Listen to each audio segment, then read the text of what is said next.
Good morning everyone. मैं बादल सरकार सर फिर आज हाजिर हूं आपके सामने द हिंदू एडिटोरियल के मोस्ट इंपॉर्टेंट वोकेबलरी के साथ। और वो सारे के सारे वोकेबलरीज आपके लिए बहुत बहुत इंपॉर्टेंट होंगे, क्योंकि यही वोकेबलरी होते हैं जो आपके एग्जामिनेशंस में भी पूछे जाते हैं और हमारे डे टू डे लाइफ और लैंग्वेज के लिए इंपॉर्टेंट होते हैं। तो चलिए स्टार्ट करते हैं आज के द हिंदू एडिटोरियल के मोस्ट इंपॉर्टेंट वोकेबलरी और उसके डिटेल्स के साथ। जैसा कि आप सबको पता है कि आज 22 नवंबर है और 22 नवंबर का आज हमारा कौन सा एडिटोरियल है उसे देख लेते हैं। Ending the tragedy on the Manipur crisis a solution. अभी पिछले किसी एक सेशन में मैंने मणिपुर के बारे में डिस्कस किया था। उसी मणिपुर के जो सिचुएशन है, क्राइसिस है, वहां जो परेशानी है, दंगे फैले हुए हैं, उसका क्या सॉल्यूशन हो सकता है और क्या सॉल्यूशन हुआ और किस तरीके से वहां की परेशानी को, ट्रेजेडी को एंड करने की बात करी गई। इस आर्टिकल में इन्हीं सब बातों पर चर्चा की गई है। तो उससे कौन कौन से मोस्ट इंपॉर्टेंट वोकेबलरी हो सकते हैं उसे हम लोग देखते हैं। So move on the first slide, that is यहां पे बड़ा प्यारा सा वर्ड है एडिज। अब आपको देखना है कि इसका ग्रामेटिकल प्रोफाइल क्या है मेरे भाई। यहां पे आपको दिख रहा है कि इसका ग्रामेटिकल प्रोफाइल नाउन है। क्या हो रहा है भाई, एक सेकंड रुक जाओ, मुझे कलर देख लेने दो। यहां पे कलर जो है कॉम्बिनेशन कुछ गड़बड़ हो गया है। ठीक है, कहां गया? हाँ, तो मैंने कहा एडिज जो है अपने आप में ग्रामेटिकल प्रोफाइल नाउन है। एडिज का ग्रामेटिकल प्रोफाइल नाउन है, इस बात को याद रखिएगा, बहुत इंपॉर्टेंट होता है। क्योंकि जब तक आप उसके ग्रामेटिकल प्रोफाइल को नहीं समझते हैं, आपके एग्जामिनेशन में जब ऑप्शंस एलिमिनेशन की बात आएगी, fill in the blanks, cloze test, वहां पे दिक्कत आएगी। तो एडिज का मतलब क्या होता है देखते हैं इसका definition. A well known phrase, एक ऐसा फ्रेज जो बहुत जाना जाता है सब लोगों के द्वारा, expressing something that is always true about people और द वर्ल्ड।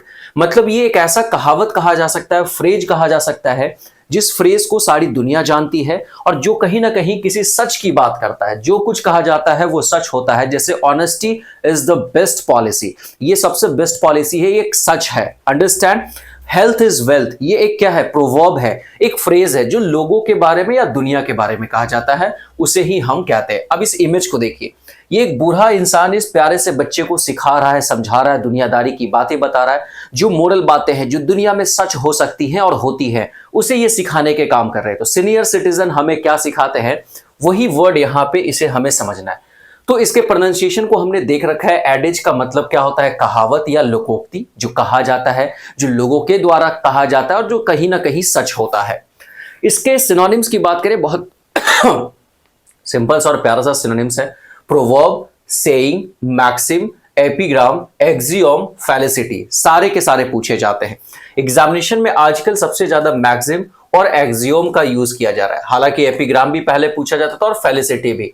तो आप इस बात को याद रखना, प्रोवर्ब और सेइंग तो कॉमन सा वर्ड है। एग्जामिनेशन के पॉइंट ऑफ व्यू से मैक्सिम को याद रखोगे, एपिग्राम को याद रखना, एक्सियोम बहुत इंपॉर्टेंट है और फैलिसिटी। अंडरस्टैंड? इसके ऑपोजिट की जरूरत नहीं है, that's why I do not mention here. Understand? मैंने यहाँ पे didn't mention किया है, mention किया ही नहीं गया है। क्लियर हो गया भाई साहब? आज एग्जाम्पल को समझते हैं। An old adage says, एक पुरानी कहावत क्या कहती है, उसका क्या अर्थ है देखो। There is no smoke without fire. भैया धुआं कहाँ, धुआं वहीं उठती है जहां कहीं ना कहीं आग लगा होता है। कहते हैं ना कि भाई धुआं उठा है, इसका मतलब आग तो जरूर लगा होगा। तो ये वही एडेज है, इसको ध्यान रखिएगा। Now move on the next word, that is हमारे सामने है इंसेन से बना है इंसेनिटी। इंसेन से बना है इंसेनिटी। ITY जब भी किसी वर्ड के सफिक्स हो जाता है तो वो नाउन हो जाता है, ये याद रखिएगा।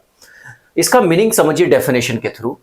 Actions that are very stupid and possibly dangerous, वैसे एक्शंस की बात की जा रही है जो बहुत बेतुका टाइप का होगा, स्टूपिड टाइप का होगा या फिर खतरनाक एक्शन होगा, तो उसे ही, उस एक्शन, उस प्रोसेस को हम इंसेनिटी कहेंगे। इंसेन क्या हो जाता है, उस पागलपन को दिखाता है। बात समझ में आ रहा है? वो जो पागल है, इंसेन है, ही इज इंसेन, तो वो पागल क्वालिटी है, एडजेक्टिव है, और इंसेनिटी नाउन हो जाएगा।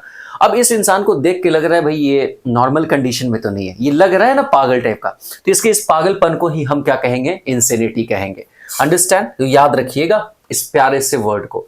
इंसैनिटी प्रोनाउंसिएशन पता चल गया, विक्षिप्तता या फिर पागलपन। अंडरस्टैंड?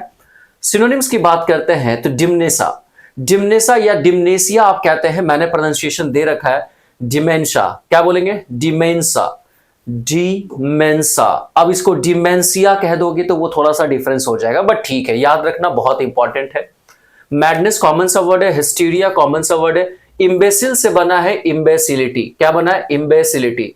इम्बेसिल का मतलब होता है कि जिसका दिमाग काम नहीं करता है, और उसी चीज को हम नाउन के फॉर्म में इम्बेसिलिटी कहते हैं। बहुत इंपॉर्टेंट है, इस बात को याद रखिएगा। जब आपका माइंड बैलेंस खो देता है। एब्सर्डिटी, एब्सर्ड से बना है तो एब्सर्डिटी भी एग्जामिनेशन में बहुत पूछा जाता है। तो ये सारे के सारे पागलपन, बेतुकापन को दिखाते हैं। अब इसके ऑपोजिट की बात करते हैं तो क्या लिखा है? सैगेसिटी, प्रूडेंस, सैनिटी, इनसाइट। जहां पे आपके अच्छे दिमाग की बात की जा रही है, आपका जजमेंट बहुत अच्छा होता है, वहां पे सैगेसस से सैगेसिटी बना है, प्रूडेंट से प्रूडेंस बना है, सैनिटी और insight. All the antonyms are very very important. Okay, example समझना बहुत जरूरी है मेरे भाई। The legal definition of insanity varies from one jurisdiction to another. भाई एक बात समझने की कोशिश करो, इंसैनिटी का जो डेफिनेशन है, लीगल डेफिनेशन, जिसे गवर्नमेंट क्या करती है कि हाँ ये एक्टिविटी भाई इनसेन एक्टिविटी कंसीडर किया जाएगा, तो वो क्या करता है? चेंज होता है। अलग अलग जुरिसडिक्शन में जाओगे, अलग अलग न्याय क्षेत्र में जाओगे तो वो चीजें अलग अलग हो जाती है। बात समझ में आ रहा है? तो ये याद रखिएगा, बहुत प्यारा सा वर्ड है, और एग्जामिनेशंस में वीवीआई कर लेना क्योंकि पूछा ही जाता है। नेक्स्ट वर्ड हमारे सामने है स्पॉर्डिक। स्पॉर्डिक का मतलब क्या होता है? पहले तो समझो ये क्या है? एडजेक्टिव है, क्वालिटी बताता है। नॉट डन और हैपनिंग रेगुलरली, जो चीजें रेगुलर नहीं होती है, जो चीजें इरेगुलर होंगी, उसके लिए हम इस प्यारे से वर्ड को यूज करेंगे। अब इस इमेज के थ्रू मैं क्या दिखाना चाह रहा हूं? मैं दिखाना चाह रहा हूं कि एक लड़की है, बच्ची है भाई, क्या आप हमेशा इस मड में, कादो कीचड़ में फंस जाते हैं? कभी कभी ऐसा होता है ना कि जा रहे हैं, बरसात का टाइम है, ध्यान नहीं दिया, मोबाइल के व्हाट्सएप नोटिफिकेशन को चेक करने के चक्कर में इस गंदगी में हम फंस गए। तो ये इरेगुलर एक्टिविटी, ऐसा नहीं कि ये हर दिन होता है। अंडरस्टैंड? तो ये बात याद रखिएगा कि आपके पैरों में कचरा लग गया, आपके पैर में काउडंग गोबर लग गया, या फिर कादो मिट्टी लग गया, तो वो इरेगुलर एक्टिविटी है। तो उसके लिए हम इस प्यारे से वर्ड का यूज करेंगे, स्पॉर्डिक। स्पॉर्डिक क्या बोलेंगे? स्पॉर्डिक, याद रखिएगा, बहुत प्यारा सा वर्ड है। इसका मीनिंग हिंदी में देख लो, अनियमित रूप से किया गया या होने वाला। जो चीजें अनियमित होती है यानी कि नियमित तौर पे नहीं होती है, तो वो जो चीजें अनियमित है वो ओकेजनल है, इंटरमिटेंट है, इरेटिक है और कैप्रिसस है। तो सर ओकेजनल तो बहुत प्यारा सा वर्ड है, आपको इसे याद रखना है। इंटरमिटेंट, इरेटिक और कैप्रिसस का यूज रखना, तीनों एकदम स्टैंडर्ड यूज है, मजेदार यूज है, और एग्जामिनेशन के बहुत प्यारे से दामाद हैं, ये तो आपको पता है। तो दामाद जी अंगना पधारो नहीं, एसएससी और बैंकिंग में पधारो। अब जो चीजें ओकेजनल हैं तो उसका ऑपोजिट कॉन्टिन्यूअस हो जाएगा, कांस्टेंट हो जाएगा। Steady, slow and steady wins the race. तो सारे वर्ड कॉमन से हैं, एंटोनिम्स बहुत सिंपल है। एग्जांपल समझना, more than 100 people have been killed this year in sporadic outburst of ethnic violence. आपको पता ही है कि पूरे मणिपुर की बात है, वहां पे एथनिक वायलेंस हो रहा है। तो उस एथनिक वायलेंस के आउटबर्स्ट होने के कारण, अचानक से फैल जाने के कारण, बढ़ जाने के कारण क्या हुआ है भाई? 100 से ज्यादा लोगों की हत्या हो चुकी है अब तक इस साल में। बात समझ में आ रहा है? तो ये ध्यान रखना है हम लोगों को। हाँ, ये जो आउटबर्स्ट है वो क्या है? स्पॉर्डिक है, मतलब ऐसा नहीं कि रेगुलर ऐसा होता है भाई। कोई दंगा जो होगा, वायलेंस होगा, रेगुलर थोड़ी होता है, कभी कभी हो गया, इस बात को समझना। तो स्पॉर्डिक का यूज ध्यान रखिएगा। नेक्स्ट वर्ड है इंट्रेंस्ड। इंट्रेंस्ड से बना है इंट्रेंस्ड। इंट्रेंस्ड का ग्रामेटिकल प्रोफाइल एडजेक्टिव होता है, और ये एटीट्यूड, हैबिट या फिर बिलीफ के लिए यूज होता है। याद रखिएगा, किसी एटीट्यूड, किसी व्यवहार या जो आपकी आदत है या फिर विश्वास के लिए यूज होता है। किस सेंस में? Formally established and difficult to unlikely, difficult और अनलाइकली टू चेंज। मतलब वैसा विश्वास, वैसा एटीट्यूड या वैसा हैबिट जो आपके जड़ में बस गया है, मतलब आपके डीएनए में बस गया हजारों साल से, जिसे चेंज करना या हटाना बहुत मुश्किल है। बात समझ में आ रहा है? तो उस क्वालिटी की बात के लिए हम इंट्रेंस्ड का यूज करेंगे। फॉर एग्जाम्पल, इस इमेज को गौर से देखेंगे तो ये लग रहा है कि कोई ट्राइबल लोग हैं और ये फाइट करना सीख रहे हैं या फिर फाइट कर रहे हैं। तो ये इनके क्या है? ये इनके डीएनए में इनहेरेंट है, ये पहले से इंट्रेंस्ड है, ये बचपन से इन्हें सिखाया जाता है कि आप फाइट करो, और ये फाइटर होते हैं। बात समझ आ रहा है? तो ये इमेज ध्यान रखना, इंट्रेंस्ड के लिए बहुत प्यारा सा इमेज है ये। इसका मतलब है आरोपित हुआ, मतलब जो चीजें पहले से उनके अंदर है, पहले से मतलब कह सकते हैं जन्मजात है। क्लियर हो गया? सिनोनिम्स की बात देखो, पहला ही वर्ड है inherent, rooted, intrinsic, inveterate, inveterate, enduring, ingrained, innate, embedded. सारे के सारे इंपॉर्टेंट है, कोई इसमें छोड़ा नहीं जा सकता है। इनहेरेंट पूछा जाता है, रूटेड कॉमन है, इंट्रिंसिक बहुत पूछा गया है, इनवेटरेट भी पूछा गया है, एंड्योरिंग, एम्बेडेड भी पूछा जाता है, इनेट भी पूछा जाता है, इनग्रेन्ड भी पूछा जाता है, अलग अलग तरीके से। कभी एग्जामिनेशन में तुम्हें इनग्रेन्ड दे देगा और उसका सिनोनिम्स कह देगा। पिछली बार देखा था मैंने, इंट्रिंसिक दिया और उसका सिनोनिम्स पूछा। एक बार बात है इंड्योरिंग दिया और उसका ऑपोजिट पूछ दिया। अंडरस्टैंड ना। तो आपको ये ध्यान रखना है, ऑपोजिट आ जाए, जो चीजें परमानेंट नहीं है, जो इनहेरेंट नहीं है, तो वो चीजें टेम्पररी है भाई साहब, वो चीजें ट्रांजिएंट है, इंटरिम है और एफिमेरल है। कहते हैं ना इंटरिम गवर्नमेंट, इंटरिम गवर्नमेंट का मतलब जो तत्कालीन अभी थोड़े देर के लिए सरकार बनी है, तो वो इंटरिम गवर्नमेंट होती है। अंडरस्टैंड? तो याद रखना, all the words are very very important. Example देखो, this traditions have become entrenched in our culture। ये जो ट्रेडिशन है वो क्या कर चुका है, हमारे कल्चर में जड़ बैठा चुका है, मतलब पूरी तरीके से बस चुका है। इसे हटाना बहुत मुश्किल है। जैसे हमारे लिए हमारे लिए जो दीपावली का पर्व है, हमारे लिए जो दशहरा का पर्व है, हमारे लिए जो गणेश पूजा का पर्व है, हमारे लिए छठ पूजा का जो पर्व है, या फिर हमारे लिए इस तरीके की कोई भी एक्टिविटी जो सालों से, हजारों सालों से हमने प्रैक्टिस करा है, वो हमारे अंदर बस चुका है, उसे हटाना मुश्किल है, यानी कि वो इंट्रेंस्ड है। नेक्स्ट हमारे सामने देखो लिखा हुआ है कॉवर्ट। कॉवर्ट एडजेक्टिव होता है जब किसी चीज को छुपा के किया जाए, सीक्रेटली किया जाए। जैसे ये इमेज देख के लग रहा है कि ये इंसान कुछ ना कुछ छुप के गुप्त तरीके से कोई काम करने का सोच रहा है, तो वहां पे यूज करेंगे कॉवर्ट। बहुत प्यारा सा, याद रखिएगा, अंधेरा कायम रहे, मतलब चीजें अंधेरे में हो रही है, मतलब सीक्रेटली हो रही है। और जो भी भाई कवर्ट, इसका प्रोनाउंसिएशन है गुप्त, छिपाकर किया गया जो भी चीजें है। बहुत प्यारा सा वर्ड है। क्लैंडस्टाइन बहुत बार पूछा गया, स्नीक भी पूछा जाता है, फर्टिव आजकल बहुत पूछा जा रहा है।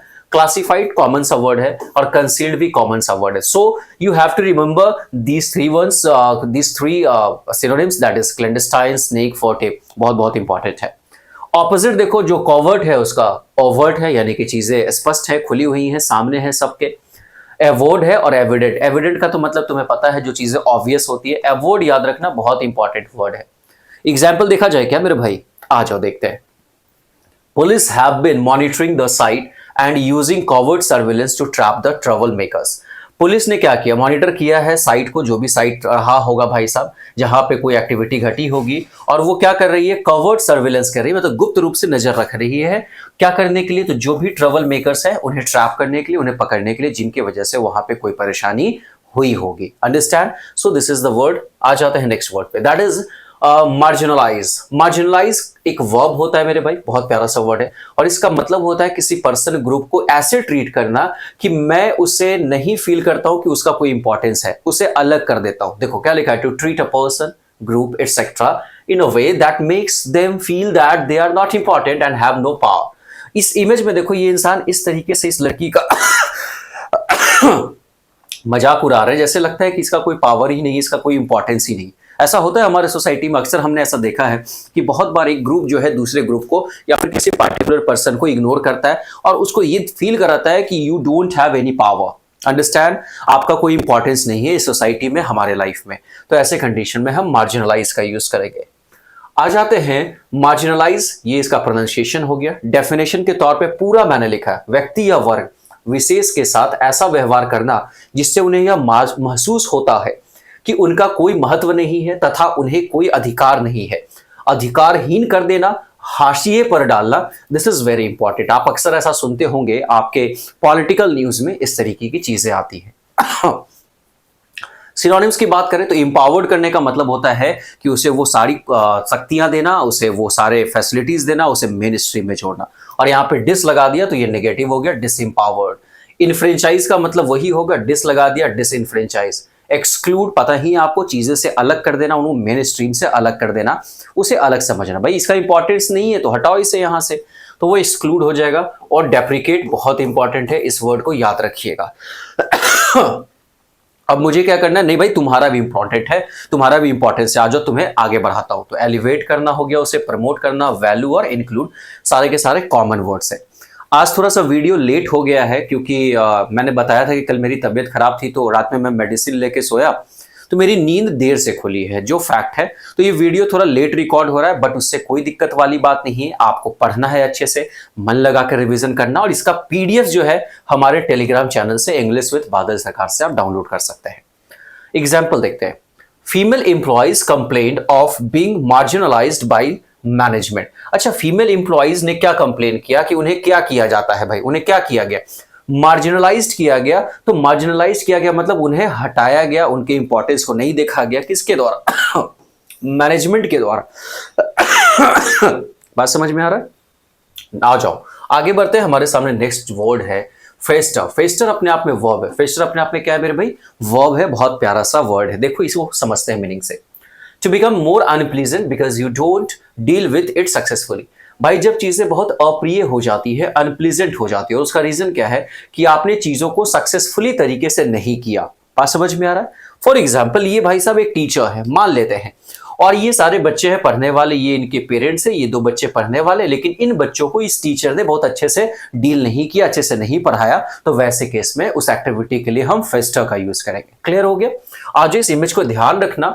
फेस्टर अपने आप में प्रोनाउंसिएशन समझ में आ गया। अप्रिय स्थिति आदि का ये सिचुएशन है, सफलतापूर्वक न निपटाए जाने के कारण और अधिक कटु हो जाना, कटुता में वृद्धि हो जाना, मतलब कोई काम आप अच्छे से नहीं किए, सक्सेसफुली नहीं किया, तो आपका उस इंसान के साथ क्या होगा? रिलेशन थोड़ा सा खराब होगा, और अच्छा नहीं करोगे, खराब करती चले जाओ, रिलेशन खराब होते चला जाएगा। So this word is very important.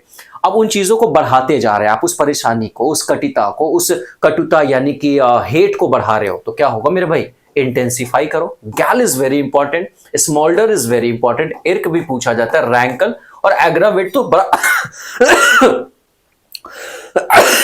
Sorry, ये पुराना सा वर्ड है, इसे हम लोगों को ध्यान में रखना है। ठीक है, दीज आर द सिनोनिम्स। अब आ जाते हैं इसके ऑपोजिट की बात करते हैं। डिसिपेट बहुत बार पूछा गया है। किसी चीज को इंप्रूव करने के लिए हम डिसिपेट करते हैं, यानी कि चीजों को अच्छा करना, सक्सेसफुली करना। अच्छे करने के लिए हील और प्लीज का यूज करेंगे। एग्जाम्पल देखो बहुत इंपॉर्टेंट है, क्योंकि आज के टाइम पे एग्जाम्पल के थ्रू ही सिनोनिम्स, एंटोनिम्स, इडियम्स भी पूछे जाते हैं। दे रिजॉल्व आर्गुमेंट्स रादर देन लेटिंग थिंग्स फेस्टर। उन्होंने क्या किया? रिजॉल्व किया आर्गुमेंट्स को, क्या करने की बजाय, चीजों को बिगाड़ने की बजाय उन्होंने सोचा कि चलो मुद्दे को सुधार लिया जाए और लाइफ में एक नया आयाम दिया जाए। बात समझ में आ रहा है? चलिए आ जाइए नेक्स्ट वर्ड पे। नेक्स्ट वर्ड हमारे सामने लिखा हुआ है इनकॉम्पिटेंट। बहुत पुराना, जाना पहचाना और सैकड़ों हजारों बार पूछा गया। ये क्वालिटी को बताने का काम करता है, तो ग्रामेटिकल प्रोफाइल इसका एडजेक्टिव हो जाएगा। इनकॉम्पिटेंट का मतलब क्या होता है? Lacking the necessary skill to do something well. किसी चीज को अच्छे तरीके से करने की जो क्वालिटी होती है, अगर वो नहीं है किसी इंसान में, तो उसके लिए हम इनकॉम्पिटेंट कहेंगे। जैसे इस इमेज को देखो भाई, इसने आंखों पे पट्टी बांध रखा है और ये क्या कर रहा है? बो और एरो लेके निशाना लगाना चाह रहा है। भाई कभी नहीं लगेगा, क्योंकि इसकी जो क्वालिटी होनी चाहिए स्किल होना चाहिए, वो स्किलफुल नहीं है। ये बात समझ में आ रहा है? जो डेक्स्ट्रस होना चाहिए वो नहीं है, तो ऐसे कंडीशन में इनकॉम्पिटेंट का यूज करते हैं। सो इनकॉम्पिटेंट प्रोनाउंसिएशन पता हो गया। जिसमें उच्च स्तर की कुशलता की कमी हो या है, अक्षम या असमर्थ किसी काम को करने में, तो वो इंसान जो काम नहीं कर सकता है, किसी विशेष काम को उसकी क्वालिटी नहीं है, तो वो अनफिट है, इनकैपेबल है। Inept is very important and callow is very important. So you have to remember these two words, और ये तो कॉमन से वर्ड है। ऑपोजिट इन हटा दो तो कॉम्पिटेंट हो जाएगा, कैपेबल हो जाएगा, एक्सपर्ट हो जाएगा, ace. All the antonyms are very very common, regular use में होता है, सो ध्यान रखिएगा। एग्जाम्पल देखो, he has describe the government as corrupt and incompetent. उसने गवर्नमेंट को किस तरीके से डिस्क्राइब किया कि भैया सरकार क्या है? करप्ट है और इनकॉम्पिटेंट है। इनकॉम्पिटेंट का मतलब जो उसे काम करनी चाहिए उस काम को करने में वो इनेबल है, अक्षम है। चलिए दोस्तों, दिस वाज द सेशन, और tell me how was the session, कैसा लगा आप लोगों को? फिर से मैं बता रहा हूं, इसका पीडीएफ हमारे टेलीग्राम चैनल से आप डाउनलोड कर सकते हैं। एक बात हमेशा याद रखिएगा, लैंग्वेज को बेस्ट करना है तो लैंग्वेज का यूज करना पड़ेगा। बात समझ में आ रहा है? जिस तरीके से अगर आपको साइकिल चलाना होता है, बचपन में आपने साइकिल चलाना कैसे सीखा? साइकिल को चलाते हुए देख के नहीं, साइकिल को चला के। So if you want to improve your English language, in that case you have to use English language. जब तक यूज नहीं करोगे तब तक कुछ नहीं होगा, और यूज करने से ही चीजें बहुत कमांड में आती है। Understand? So use this vocabulary in your daily life. Remember रखना इस बात को, मैं हमेशा कहता हूं, तभी वो आपके माइंड में रिटेन कर पाएगा। एंड लास्ट में जो मैं हमेशा कहता हूं और कहना चाहूंगा, अपना और अपनों का हमेशा ख्याल रखिए, विश्वास के साथ मेहनत करना और अपने मेहनत पे हमेशा विश्वास रखना है। So that's all for today. मिलते हैं अगले सेशन में। थैंक यू एवरीवन, अपना और अपनों का ख्याल रखिएगा। टेक केयर, और अगर वीडियो अच्छा लगा हो तो लाइक शेयर सब्सक्राइब जरूर कीजिएगा। बात समझ में आ रहा है? और कमेंट करके जरूर बताइएगा। मिलते हैं अगले क्लास में। Take care, bye bye.